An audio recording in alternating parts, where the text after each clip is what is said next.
What's up everyone, and welcome back to the channel. In today's video I have the keys to the all-new 2020 Land Rover Defender. This is the 110 first edition. Huge shout out to Greenville Luxury for providing this SUV for me today.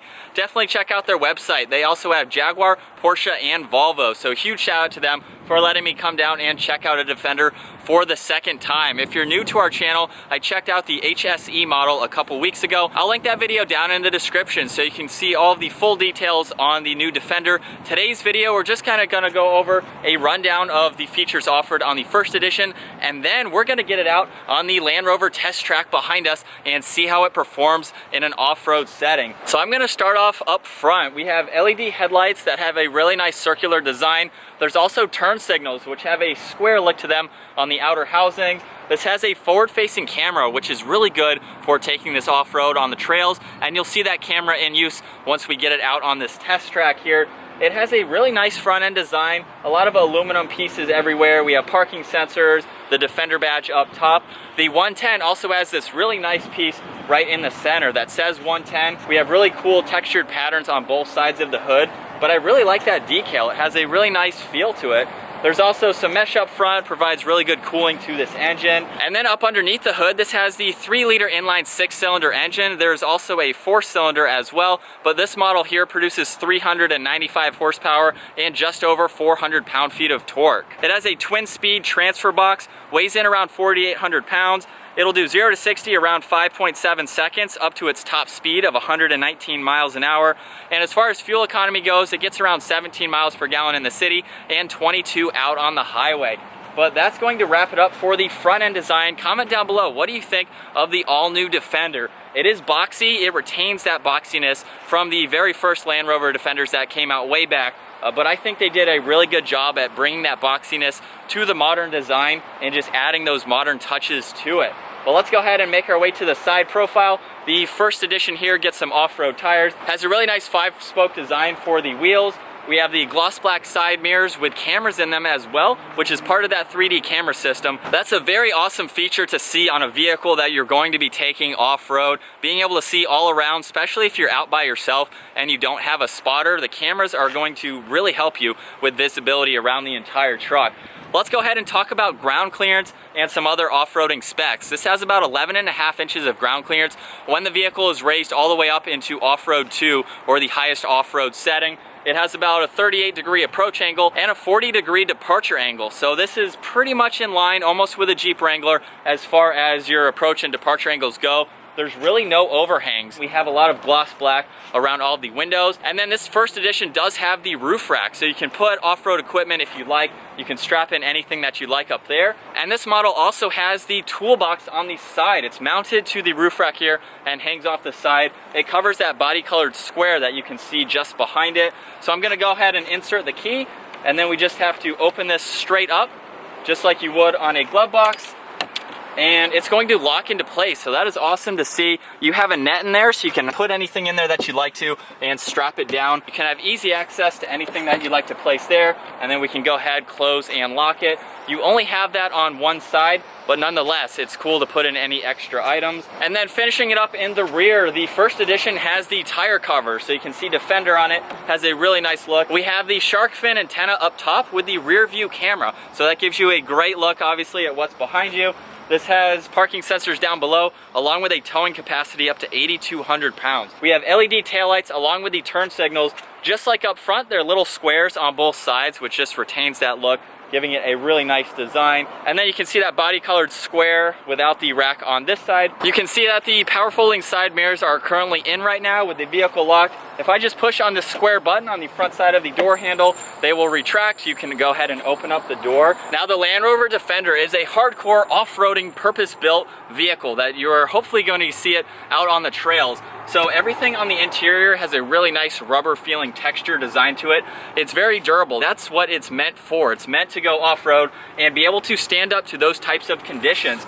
You can see that we have the exposed screws running around the entire door panel as well, just to add to that rugged design. This has a Meridian sound system. You have all your window controls up top, of course. There's a really nice textured piece surrounding your release handle with your lock and unlock. And personally, I think it's really cool. I love how it has that design to it. You have similar material on the seats. They do have leather, but they have more of that material running around the outermost side of it, along with on the bolsters. These are heated seats, and they have a really nice design to them. You have the first edition badge down on the door sill there, and then we have all-weather floor mats as well. And then once inside here, I'm not going to go over all of these specs. I'll link that video down below right now, and hopefully it'll pop up on the screen, so that way you can take a look at it. On the left side here, we have some hidden storage space, and I really like the fact that it's behind this screen as well. So it goes from here, behind the screen, all the way to the passenger side. You can throw your phone up here, any items that you want, and they're not going to slide off, which is cool to see. We have more of that rubberized texture running across the dash. You have a speaker up top, and it just has a really nice, rugged, purpose-built interior. Everything does have a nice feel to it. There is, however, leather on the steering wheel, and you can see right now with the vehicle off, all of these are hidden. There's no buttons or anything that is shown. All of these screens are blank, just giving it a really nice design. If I go ahead and shut the door, we'll go ahead and fire it up. You'll see everything come to life. And that way you can use all of these for your center screen. You can see the nav in there right now. Cruise control, you have your voice commands. If I push on the center button here, it now becomes a different dial pad. So you have arrows to go through all of that information. And then you have the screen right in the center with all of your controls right here. It is a touchscreen system as well, so you can pull up anything that you'd like to.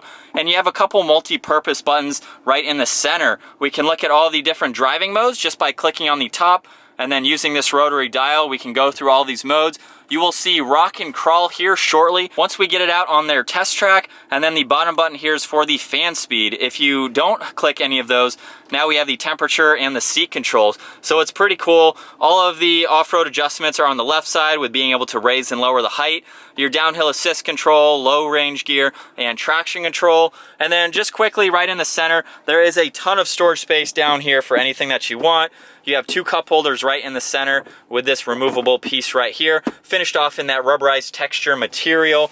And then we have a lot of space and a cooler in the center armrest. So if you're out on the trails and you need to bring some drinks, you have two different settings that you can adjust this cooler to. Hopefully you can see through the full panoramic sunroof here, the roof rack going across that. And then right in the back there is the Safari windows, which we'll get to here in a second. But I really like it. Being in the driver's seat here, you have more of that material running around the steering wheel here, just giving it a really nice two-tone look. And then we have a great view out of the driver's seat. You sit pretty high up, and the windshield has a good rake to it, so you can easily see the base of the hood right here. Gives you plenty of visibility. Hopping into the second row now, you have a lot of space. I'm 5'10", and I can easily sit in the back. There is also a bar underneath, so you can slide the seat all the way forward, and you can slide it all the way back if you need a little bit more legroom for the third row, which we'll find out here shortly. This one also has a couple extras. You have a hook here to put anything on this side, and then it looks like maybe a coat rack on the far side. So there's a couple different gadgets that you can add here if you'd like to. You can put a tablet here or anything like that. There's also a USB port, or USB port I should say, right next to that, so you can charge items too. So you have a lot of headroom. I probably have a good foot of headroom in the back. And of course they do recline as well. There's a tab on the back. We have it fully reclined at the moment. And then right in the center, you have some creature comforts. You can adjust all the AC controls with the temperature, the heated seats. And then there's some USB ports and 12 volts on the bottom there. Of course, all-weather floor mats and a little bit of storage space behind both seats there. And then right in the center, we have an armrest along with two cup holders. And these seats also have a 40-20-40 split, so you can fold them down and get a ton of room in the back area here. Let's go ahead and take a look at what Land Rover calls the Safari windows. So if you're out in the desert or some kind of trails like that, which are not in the United States, you can see out here and look at the trees or any animals up in the trees or something like that if you're on a safari run. Now we'll go ahead and take a look at the third row seating. I have the second row almost all the way forward. All I have to do is grab on this handle and the seat will fold down. And then you can see the third row there is still wrapped up. I'm going to leave that and go ahead and hop into the third row. So I have about a foot of headroom. My knees are gonna be pretty much up against the seat here unless they're moved all the way forward, but it's pretty nice that you have a cup holder on both sides. There is a charging port here. There's also a strap on the inside of that body colored square. You can put a water bottle or any items that you want to place there and not slide around. We have a net on the other side and then a climate control button as well. So you can adjust the fan speed for the third row and at least get some air back here, which is nice to see. And then here is our view of the Safari window.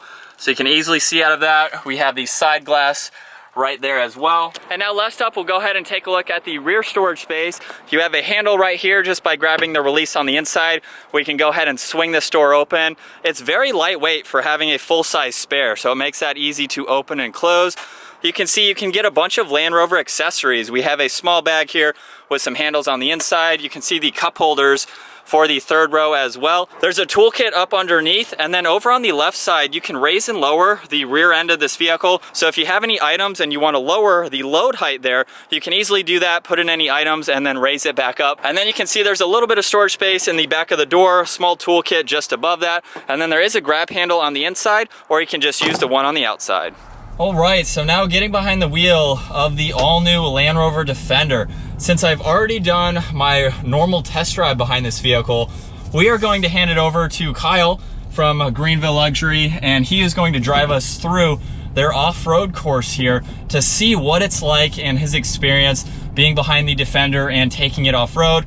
So with all the cameras now ready to go, I've got the drone up in the air so we can really get a good view of the Defender off-road. We have Kyle with us who's going to be doing the course for me. You've already been out west in the Defender, correct. right? Yep. So this is probably nothing for you. This is a cakewalk for this car. Yeah. But it's going to definitely test the limits of it. We'll definitely see how it operates in an off-road terrain situation. So what settings are we in right now? So right now we're just in our normal height. I have it in neutral because we're about to go into rock crawl mode. Okay.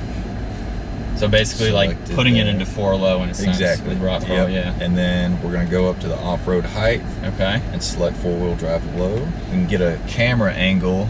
The car comes with surround camera already. Yep. And you can certainly get a good sense of where you're at with these angles. This is going to look very cool from the drone perspective. Now I don't have the drone on the follow me feature because there's some poles and stuff around.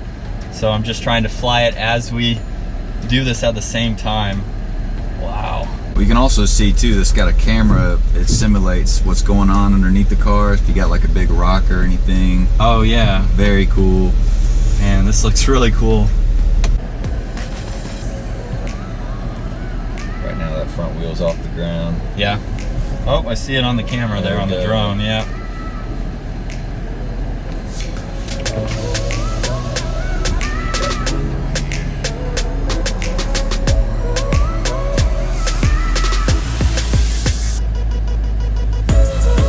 Just crawls it. Oh yeah, it's nothing. I'm barely tapping the gas. Yeah. Wow.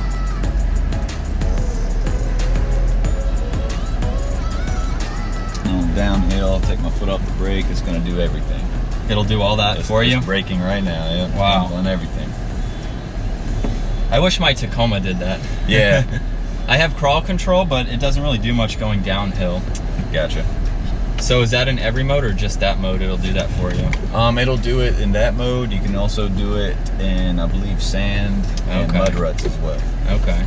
All right, so we are getting ready to head back on this course, and you guys can see from the air how the course is set up here. So we have a hard right up this hill.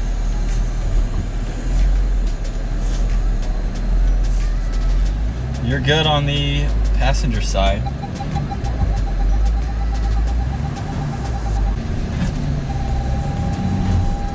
There we go, right up it. And I'm just in comfort mode. This is like if you just put it up in the off-road height, then you're just wanting to do a little bit of off-roading. Yeah.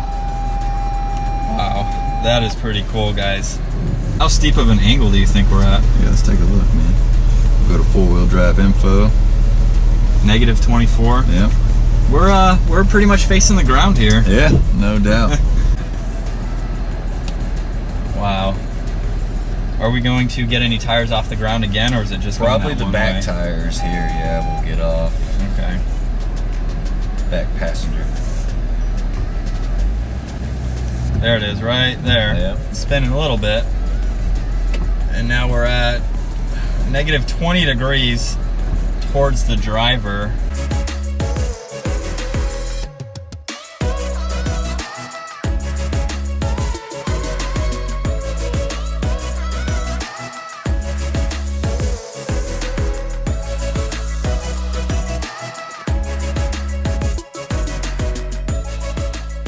But now just giving you guys a recap if you didn't see the other video, just driving this on the road, it's very smooth. You have a couple different on-road settings, but most of these settings are for off-road, which is awesome to see.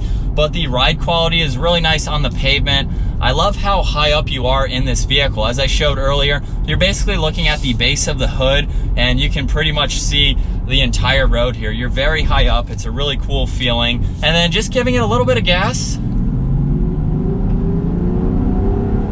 We are up to the speed limit just like that. It's a heavy vehicle, but it definitely has plenty of horsepower and torque. You can tow a lot with this, and you have the 7-seat configuration in this model. So that's nice. You can put 6 other people in here with you. It's very easy to go through all the information that's offered in these screens here, and you don't have a whole lot of buttons. It's mainly just hop in this, hopefully hit the trails. I'd love to see people who buy this vehicle actually take it off-road and experience what it's like, because it is super capable with the low overhangs that it has. It has a lot of ground clearance. You can wade through about 35.5 inches of water as well. So, I mean, this is designed to go off-road, but hopefully that gave you guys a good glimpse as to the performance this has off-road.